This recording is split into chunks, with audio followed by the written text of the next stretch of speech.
I thought to finish this Defender off a bit of trim, I thought I'd treat myself because it's got military doors. So I got some of these Britpart door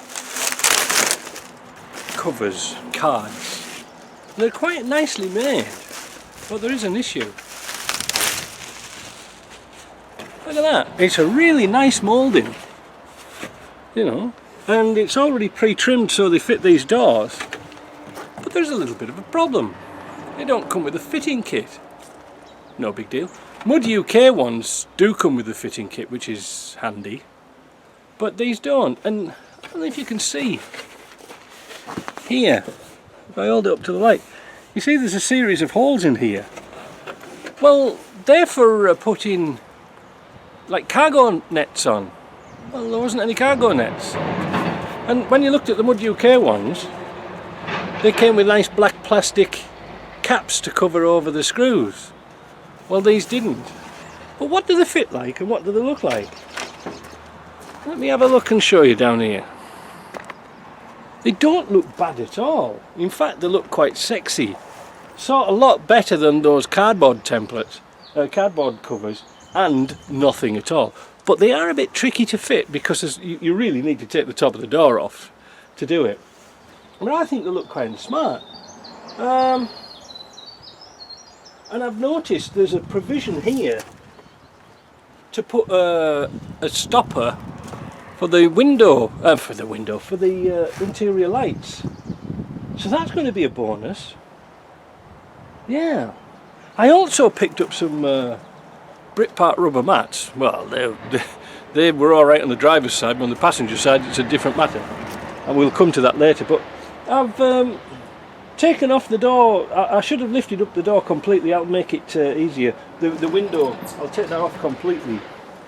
But I was just a bit disappointed with those nets. I thought they'd be on there. But they're not bad at all. So I'll tell you what I'm going to do. I'm just going to fit them on with some black plastic, you know, black screws, and see how they go. Now you've got to mark out here the hole for the handle. Well, that isn't in here. And another thing I'll do before I fit these, I'll put some kill mat inside and then spray it with rust proofing. Well, I hope you can see this because it's so bright reflecting off this mat, it reflects into the screen of the camera. I can't see much. Anyway, I ended up taking the door off to fit the panel, and at the same time I fitted some kill mat. The reason why I took the door off is because I wanted to put the light switch in, and I found these little things here on the shelf that they're for a rear station wagon door, and they should fit fine. I also cut down these little tubes at the top of here, I don't know if you can see that. I cut down those tubes because you could hardly get a nut on. Yeah, it was easier to do that because you have to pop rivet these in from the side, and it wasn't going to go very nice. So now the trim will fit. I should be able to put the trim on. I've got a bit of paint touch up to do where I've cut through there, but I've got I think it should fit quite nice. Yeah, you know, and that'll cut down that drumming. So we'll get these on and get these finished today, hopefully. I touched up the paint on this car. I just mix a little bit of paint up, put some primer on, put some paint on with a little shot glass, and I mix up just with a little cotton wool bud, and it comes out quite nice. So that's that done. Other thing I forgot to tell you about, I didn't have in here the proper piece of rubber for the stop to go against. However, I think I might have found something better. A piece of tube, a piece of hose, because that's flexible and it's rubber, and if you cut that down to the right height, we've saved ourselves about 7 pence. Right, never mind. So the next thing I'm thinking is to put the cover on.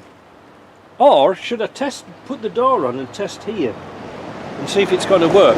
I think I'll put the door on. So there we are, that's the door trim fitted. They look really, really good. However, I'm going to say at the end what I think of them. But I had to do a little bit of trimming here and a little bit of trimming here. They weren't quite right. I had to bend the handle out a little bit. I need to get another handle, a door handle, to match that. That's an old crappy one. What else? Oh yeah, this trigger here, I'll put a link to the part number in the video. That works really well, because like I say, if you look at the light, see, the light works on and off, so that trigger works. Yeah, they fit really nice. These nuts here are drop-down nuts that I got off a Naspec 90. They're aftermarket ones. I think they came from Rovers North, and all it is a tube with a thread in it, but they put the nut at the bottom instead of being buried at the top, and makes it a lot easier to get off. I haven't painted them yet. I was thinking about plating them. I don't know how far I want to go. They look great, but if you're going to buy them, don't buy the Britpart ones. These are Britpart ones. They're very, very nice, but they do not come with a fitting kit, because I talked to Britpart about it. The cargo net that's supposed to go in here, they don't sell. It doesn't come with a kit. Well, it's not even a kit, it's just a panel. So, and it doesn't come with a handle either. So I'm going to say to you, if you're thinking about putting these on a series door or a military door, go and get the MudUK ones, because they look the same, but these have got a deeper pocket. The MudUK ones come with the cargo net and a handle and a fitting kit. I had to screw these on with some black self-tapping screws. They look okay, but I'll tell you a little thing about them. I don't know if you can see. On the top edge here, there's nothing behind this moulding, so the screws really should have a little piece of wood or plastic behind here to stop them caving in, if you see what I mean. So I didn't like that, but I'm going to take them off again, because I think Jim and I have got a cunning plan worked out for these door pockets. It's a good idea to put door pockets in, but you don't want them too big. And I don't like the idea of cargo nets, because you can't put bits and bobs in, because it'll fall out. But anyway, it's a great upgrade, and it really does tidy up those doors. And when they're shut, the soundproofing has killed all that noise off. So yes, they're a great idea, but don't get them from Britpart. Honestly, I mean, the quality is good, the fit and finish is quite good, but without the fitting kit, they're a waste of money. You might as well buy them from MudUK, because like I say, I think it works out the same price when you get a pair. Alright, so I hope you like that video. This Land Rover's getting better and better all the time, and yeah, that's it. So, oh, and then, like I say, I've got this one to clean up a bit, because it's a bit grubby, but oh, look at that, it's all dropped down there. I need to put that trim in the top.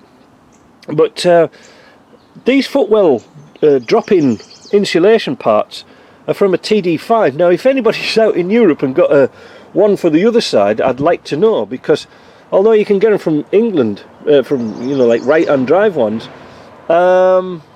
they've got all the cutouts for the pedals, and I don't really want that. I want a full one. But anyway, I could work something out. Anyway, that's the door panel. I hope you like that. It's, like I said, it makes a big improvement, but you've got to fiddle around a bit. Alright, see you later.